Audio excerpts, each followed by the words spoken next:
Retired General Michael T. Flynn, who was President Donald Trump's national security advisor for 24 days, may now be the administration's biggest existential threat.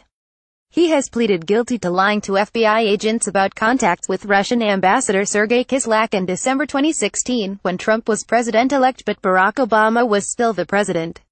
His plea deal offers tantalizing clues about where Special Counsel Robert Mueller might steer his investigation next. Point 1. Did Flynn implicate others? That's for Mueller and his team to know, and the rest of the political world to speculate on.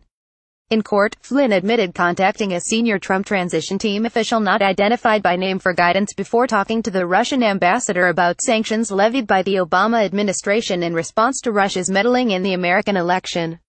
Flynn also said he previously relayed to the ambassador a request from a very senior Trump transition team official that Russia oppose an Egypt-sponsored United Nations resolution concerning Israeli settlements.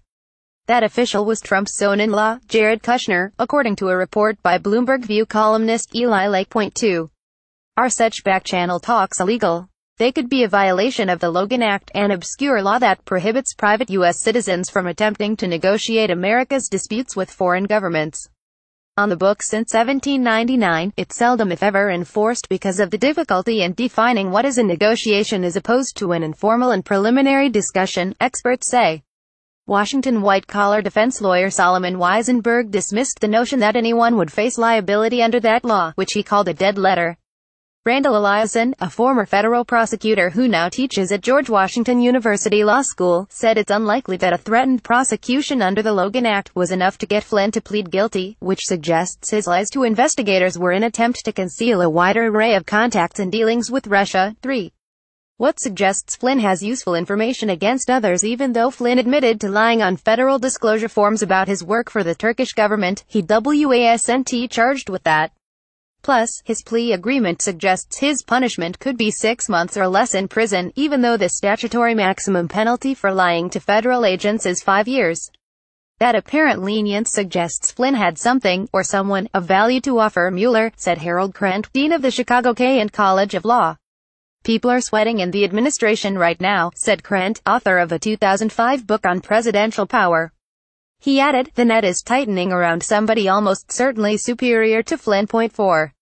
What comes next? Flynn's confession will likely prompt Mueller's squad to re-examine statements made by Kushner, Attorney General Jeff Sessions and others who have been questioned in the course of Mueller's probe, those pending in the U.S. Senate or House of Representatives.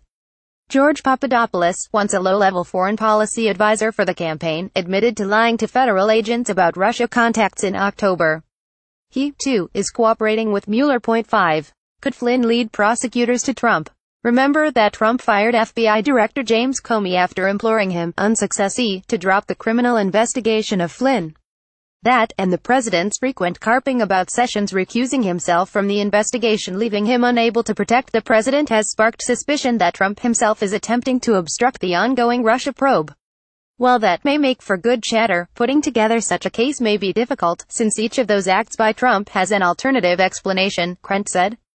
Trump also could be open to a charge of obstruction if he directed anybody else to lie to federal agents or under oath to Congress. Point 6. Are there possible charges besides obstruction of justice? If Flynn violated the Logan Act by negotiating with Russia, whoever was directing him to do so could be charged with criminal conspiracy, according to Stanford University Law School professor David Sklansky. Point 7. How about colluding with Russia in the 2016 election? Though that's where this investigation started, Weisenberg noted that Flynn's plea agreement and accompanying statement of facts which protect him from further prosecution for the things to which he's confessed were devoid of any mention of campaign collusion. That could mean Flynn had no knowledge of the subject. I have a feeling that campaign collusion is going nowhere, Weisenberg said. The reference shelf a quick take QA on the Trump-Russia saga up until now. A 1995 Congressional Research Service report explains practices and procedures in congressional inquiries. Back in 2016, Flynn talked about accusations against Democratic presidential candidate Hillary Clinton and said when you are given immunity, that means that you have probably committed a crime.